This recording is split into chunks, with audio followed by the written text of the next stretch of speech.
I'm Paige. Welcome to PG Adventures. So, I was thinking about how to do this. I'm like, there's nowhere in my house that is good to shoot with good lighting. And I also don't have a good backdrop for something like this. So I'm like, well, there's perfectly good woods behind my house. And it's a nice day. So here we are. So we're going to be doing a Viking look today.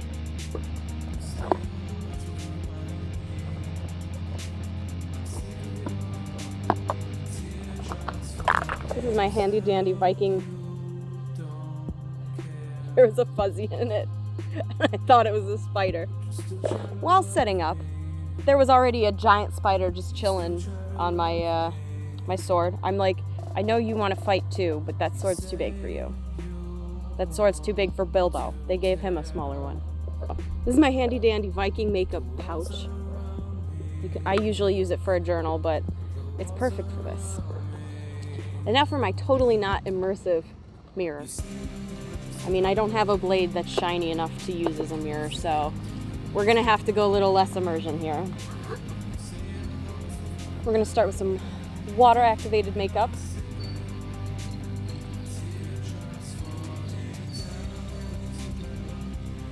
Ah! Everything's fine. So I'm just going to start here, and I'm not really going to get it too much on my eyelids because the movement of your eyelids and the sweaty greasiness of your eyelids is going to make it crease. So we're just going to put eyeshadow over that part anyway. So I'm just going to get like here, I'm going to get it in my eyebrows. Does anyone ever notice that my eyebrows are not the same shape? This one's so much shorter. I shaved it once. I got too close. It's never grown back the same way. Don't bully kids for their eyebrows, or they're gonna shave them off on accident in middle school. There, now my eyebrows are perfect.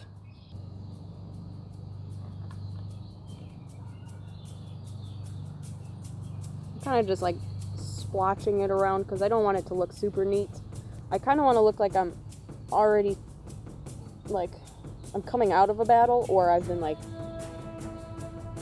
on the long hike to a battle. I don't want it to look super fresh.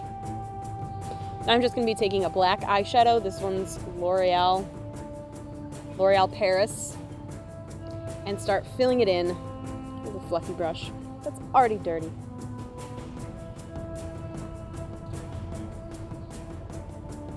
And I'm kind of like pressing in with the brush and just swirling it to drag it all around. I'm using a really cheap pigment because you have to go through a lot. Even when I've used good eyeshadow, it still like takes a lot. So I'm like, why not just go with cheaper so I don't waste my good eyeshadow? I'm sick of using the cheap eyeshadow.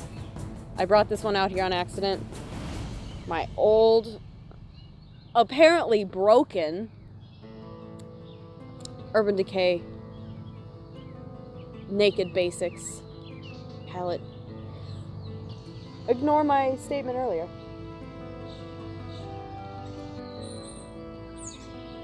I'm still kind of like pressing in really hard and swirling around because I want it to have like a cloudy look, I guess.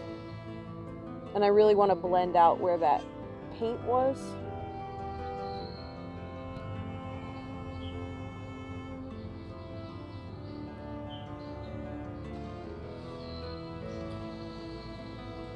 After you start getting some pigment down, you cannot push down so hard, because if you keep pushing down really hard with the brush, it's going to start lifting the pigment, taking away. And that's where you're not going to get a good blend between the water-activated makeup and the eyeshadow. I'm going to drag this down a little bit. Ooh, a little piece came off there.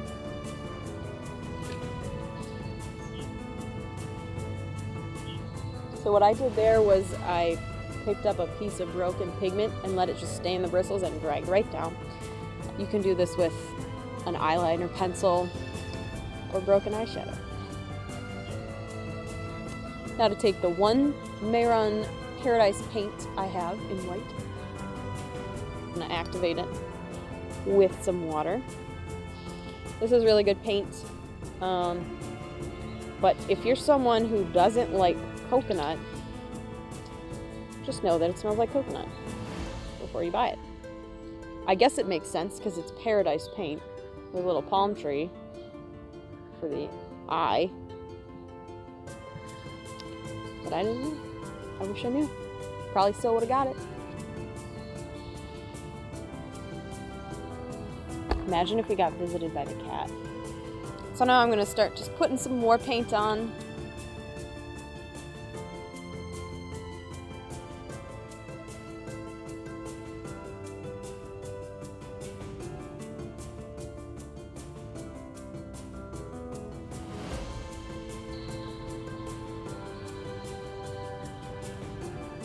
Alright, time for hair.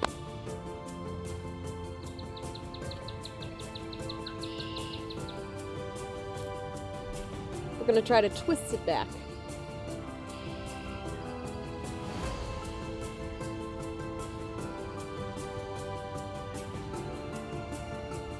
Taking strands from each side.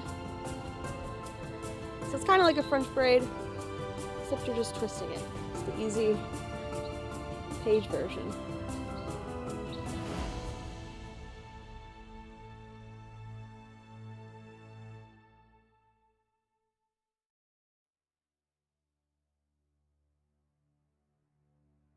So taking 3 strands out of the middle one that I just made and just braid it down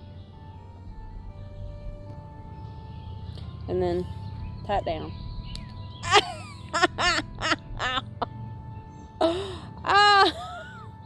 Break on you? Yeah, on my lip. Take a little elastic. I know it's not very Viking, but we're costuming right now. We're not being historically accurate. I'm wearing leggings and a bodysuit that has elastic in it.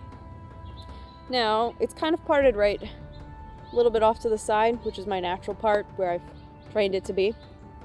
I'm going to take it about even and flip it over so I can do the same thing on the other side.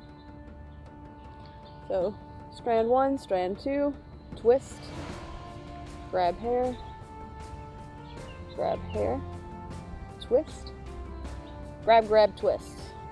It's very messy, but we're messy. Happy quarantine, everybody. Everything is a mess. I hate doing hair, can you tell?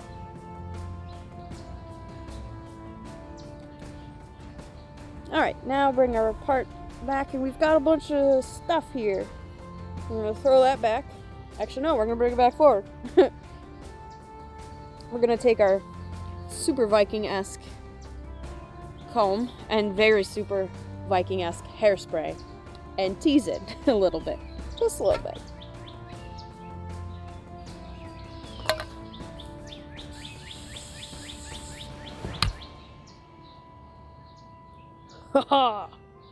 Now with it up and teased like this, I'm just gonna braid it. Not French braid, because most of our hair right here is in these twists. So I'm just going to gently break it into 3.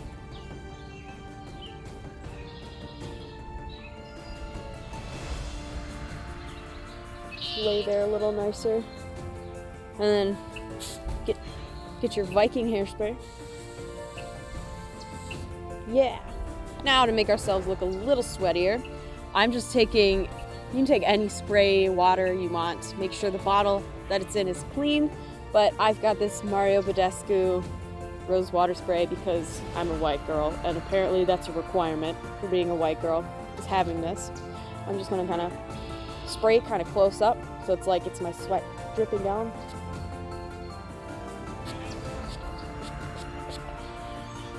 And just let the water do what it will do. Kind of tap it. Ooh, don't get it there. Even like wipe a little bit like you're wiping away your sweat. Alright, I think it's time to get changed. So now we're going to start with our leg warmers. What I did was I just took this faux piece of fur, it's literally just a rectangle, and I sewed a bit of elastic in there so it'll grip to my calf, so when I'm walking around or running around and battling that it won't fall off. So it's there, I just flipped it inside out so you can't see the elastic, and then I'm going to wrap it around and then use these leather strings to just tie it up, secure it. Shout out time! If you like the song from the intro, be sure to go check out my good friend James and his band, the STEPMOTHERS. In times like this, we really need to be supporting local artists, especially working musicians. Link in the description below.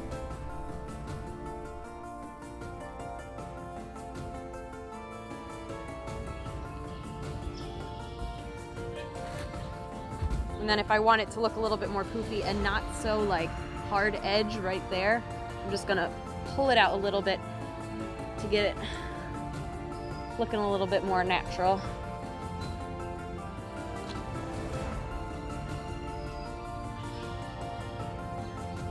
There we go.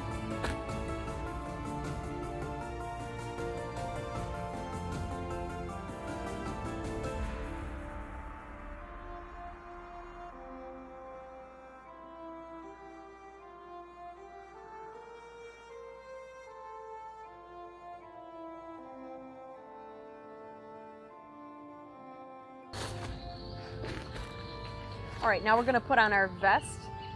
This is, again, you've seen it from my first video. This is a leather vest that is super versatile. Last time I used it, it was for a feminine look.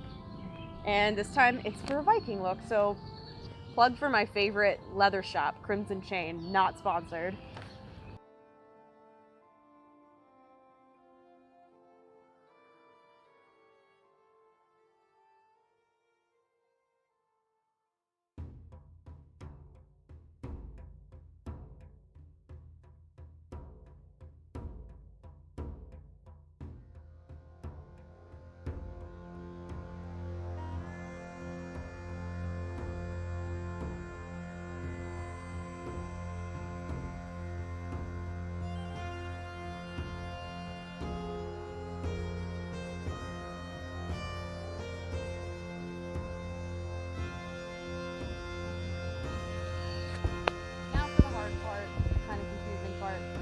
I made it hard on myself, so I can't really complain. So I made this belt out of a simple strip of leather from a craft store and added a belt loop. It's super rinky-dink, but it does what it needs to. I also made this skirt add-on, I guess, that I put belt loops on to go onto my belt as like an extension of it. However, I want other things on my belt as well, so I have to put one loop on at a time and then put on an accessory. So here's how I put the skirt together. It's easiest to lay it down flat with the accessories where you want them. Make sure you're thinking about what will be your actual left and right, especially if you have a sword that needs to be on one side. Because I want this to be off to one side instead of symmetrical, I leave one loop off the belt. Once I have the belt around me, I put that end on it so it closes the skirt. Here you can see the order that I attach to the belt. Sword, loop, pouch, loop, drinking horn, because Vikings never go anywhere without that essential item, and then finally the last loop. It's pretty easy once you lay it all out, but trying to do this while it's already on you is pretty tough.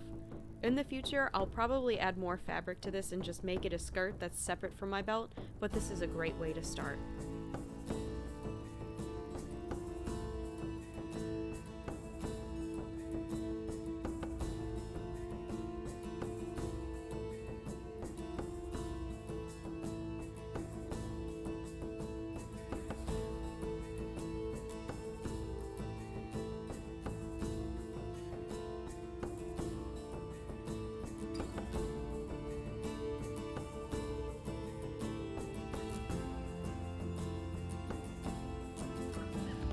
This is my favorite part of the costume. So, I ordered this Spalder from Medieval Collectibles, and this harness also from Medieval Collectibles, and both of them happen to be by Mythalon, which is like my favorite store by accident. I just always pick stuff that's by Mythalon. However, not often do you put metal with leather, so they're not really compatible. So holding it together is a safety pin. So I wanted to make this look a little bit more Viking.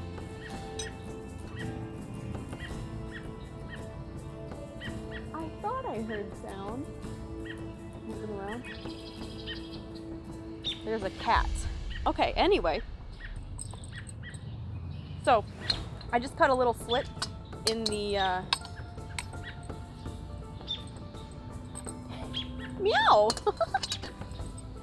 I just cut a little slit in the fur so I could stick this bit through, and it holds it on there wonderfully.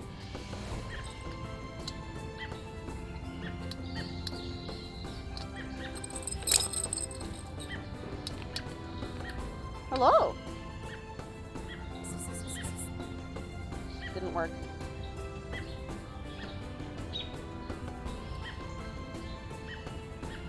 Well, that settles it. I must be a druid. Just gonna put this right back through. So if anyone has a buckle or knows, or even if Mythalon sees this, yeah, right. If anyone has an idea for a buckle I could attach to this, because I do a little tiny bit of leather work, I could manage getting it on there. I just haven't found a buckle that I could purchase that fits these. So like these buckles, I would love for one, so I could jerry-rig this to work for me.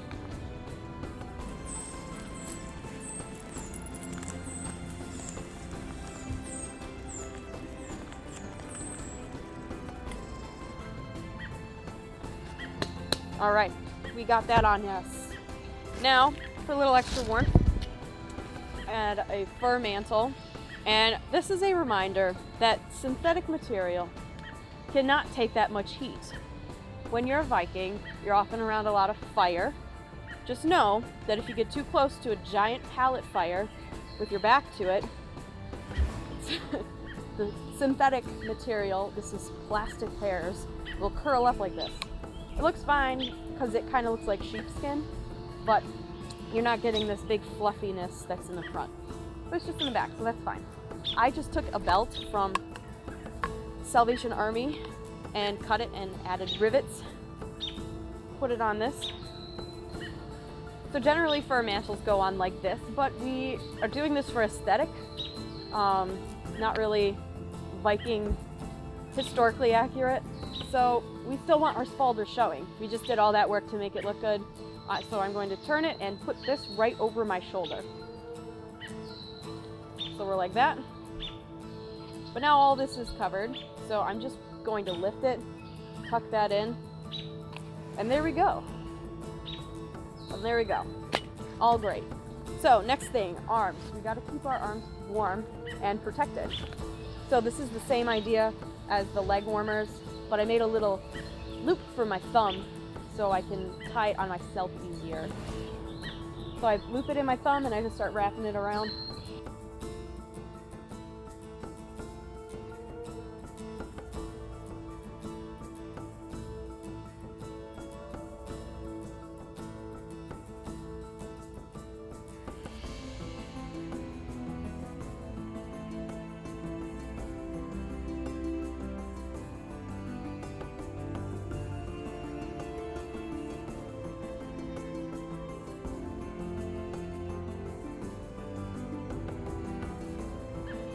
Great. So now, for a little extra added protection, I'm adding this bracer that I made myself over this arm. You're probably going to want to put, if you have one bracer or one Spalder, you're going to want to put it on your not sword side, because your sword, if you don't have a shield, your sword's protecting this side and then armor's protecting this side. And then last but not least, a little Viking bling.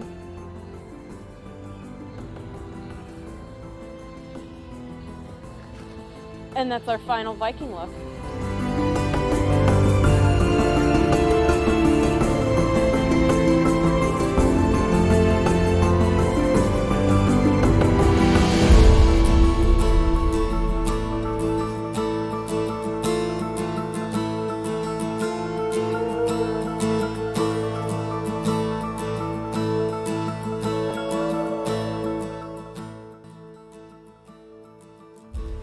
Thank you guys for watching. I had a lot of fun shooting this video, especially being out in the forest. Unfortunately, I ran out of daylight and I couldn't shoot an outro, so here I am. I wanted to do just a little bit of a different look because I was just feeling this. If you guys want to see this look, let me know in the comments below and I'll do a video on it. Be sure to subscribe so you can follow me on all my adventures. Turn on that bell notification so you know when I upload. Follow me on all social media. I'm on Facebook, Instagram, and Snapchat. And if you like this video, be sure to check out my other videos. Thanks for watching and see you on my next adventure.